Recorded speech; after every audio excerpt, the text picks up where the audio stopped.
They were identical twins, but their souls were cut from different cloths. Ilara, with her heart as open as the sky, dedicated her life to helping others. Serafina, a storm in human form, craved power and control, leaving a trail of shattered lives in her wake. Ilara worked at a local library, her days filled with the comforting scent of old books and the quiet murmur of turning pages. Serafina haunted high-stakes poker games, her sharp eyes calculating odds and reading tells with unnerving accuracy. They were two sides of the same coin, forever linked but destined to clash. Help me or these go public. You'll be ruined. One rainy Tuesday, Serafina stormed into the library, her face a mask of fury. She slammed a set of photographs onto the table, the images showing Ilara in compromising situations, cleverly doctored to paint her in a negative light. Ilara, horrified, could only stare at the pictures, her heart pounding in her chest. She knew her sister's ruthlessness, knew she wasn't bluffing. Serafina had always been the wild one, but this time she had gone too far. Serafina's demands were simple, cruel, and utterly insane. Ilara was to take over her life, her apartment, her job, even her budding relationship with a renowned architect, Julian Vance. Serafina, obsessed with a wealthy socialite who barely acknowledged her existence, was undergoing extensive plastic surgery to transform herself into his ideal woman. Ilara, trapped in a nightmare of her sister's making, reluctantly agreed. She moved into Serafina's luxurious penthouse, the starkness of its modern design a constant reminder of the life she had unwillingly adopted. She started working at Serafina's investment firm, her days filled with high-pressure deals and ruthless negotiations, a far cry from the quiet tranquility of the library. Each day felt like walking a tightrope, a constant fear of slipping and revealing her true identity.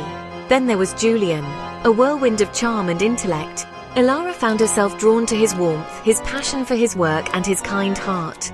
As weeks morphed into months, Ilara found herself not just pretending to be Serafina, but living as her own personality slowly being eclipsed by the role she was forced to play. Julian, oblivious to the charade, found himself falling for the woman he believed to be Serafina.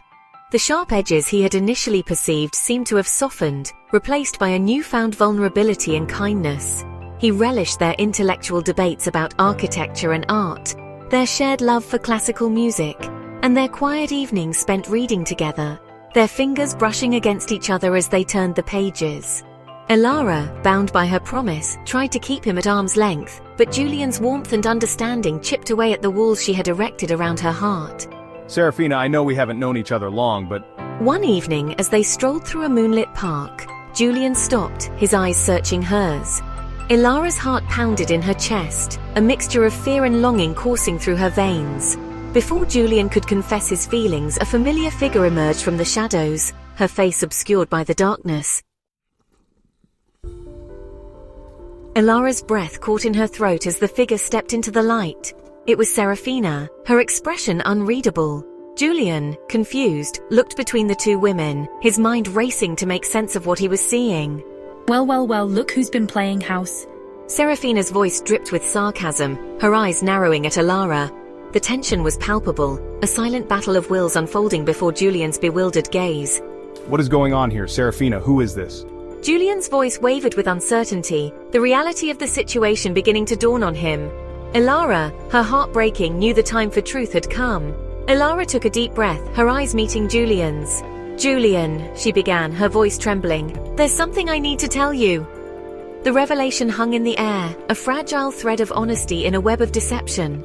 The return of Serafina had shattered the fragile illusion, and now the truth was the only path forward.